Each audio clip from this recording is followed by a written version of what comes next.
Assalamualaikum warahmatullahi wabarakatuh. Shalom, Om Swastiastu, Namo Buddhaya, dan salam kebajikan.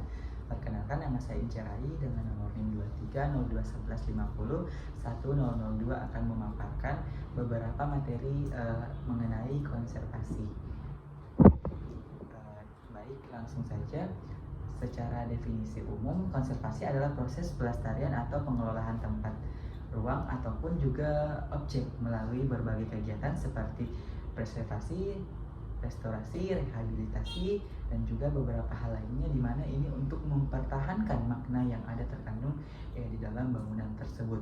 Lalu konservasi bangunan adalah kegiatan pelestarian pada bangunan agar makna yang terkandung di dalamnya dapat terpelihara dengan baik, di mana ini adalah menurut dari buku Burra Charters pada tahun 1988. Lalu fungsi dari konservasi adalah yang pertama sebagai bukti dan sumber sejarah, di mana ini berarti bahwa sebagai bukti dan sumber sejarah peninggalan bangsa di masa lalu yang sangat penting bagi generasi sekarang. Ini bisa menjadi suatu pelajaran untuk generasi sekarang. Dan juga fungsi kedua adalah sebagai pendidikan sepanjang hidup. Pendidikan sepanjang hidup maknanya adalah bisa dipelajari generasi ke generasi, penting untuk memimpin bangsa di masa depan, serta pemahaman mendalam terhadap sejarah dan juga identitas bangsa diperlukan agar generasi muda tidak mudah terpengaruh oleh pengaruh internasional. Lalu fungsi ketiga adalah sebagai sarana pendidikan nasional, di mana masyarakat perlu meningkatkan apresiasi terhadap kebudayaan Nusantara dengan mempelajari kekunoan. Ini penting untuk mempertahankan kebudayaan yang ada dalam daerah ataupun bangsa tersebut. Lalu fungsi selanjutnya yakni sebagai landmark, di mana sebagai landmark bangunan kuno memiliki peran penting sebagai sense of history, di mana ini keberadaannya menciptakan ikatan emosional dan juga masa lalu dan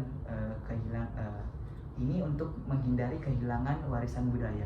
Lalu fungsi selanjutnya adalah menu jiwa, di mana maksudnya adalah menciptakan suasana yang memberikan makan jiwa masyarakat. Kecintaan pada bangunan kuno lebih penting daripada benda antik, karena bangunan kuno dapat menghidupkan kembali, serta benda antik hanya memikat pada mata. Lalu fungsi selanjutnya itu jenis konservasi, yakni yang pertama konservasi preventif atau pencegahan, di mana ini adalah konservasi tidak langsung mencakup semua proses pencegahan dan proaktif. Lalu konservasi kuratif. Lalu pemeliharaan bangunan konservasi, yakni yang pertama preservasi, restorasi, konservasi, dan juga rekonstruksi serta replikasi, serta prinsip yang melatar belakangi pentingnya memelihara aset kota atau negara. Yang pertama adalah identitas dan sense of place, hal yang menghubungkan kita dengan masa lalu. Lalu yang kedua adalah nilai sejarah, yakni menunjukkan kehormatan, serta yang ketiga adalah nilai arsitektur, menghargai nilai instruksi sebagai karya seni, serta memanfaatkan ekonomis. Lalu ada pariwisata dan juga rekreasi, serta sumber inspirasi dan juga sumber pendidikan, di mana ini bisa dijadikan sebagai bahan pembelajaran. Serta yang selanjutnya adalah manfaat pelestarian menurut Budi Harjo pada tahun 1997, di mana yang pertama adalah memperkaya pengalaman visual, yang kedua memberikan suasana permanen yang menyegarkan, lalu yang ketiga memberikan keamanan psikologi, dan yang keempat mewarisi arsitektur, dan yang kelima aset komersial dalam kegiatan wisata internasional. Lalu sasaran konservasi, yang pertama adalah mengembalikan wajah dari objek pelestarian, lalu mengarahkan perkembangan masa kini yang diselenggarakan, di mana ini adalah sasaran dari konservasi itu sendiri.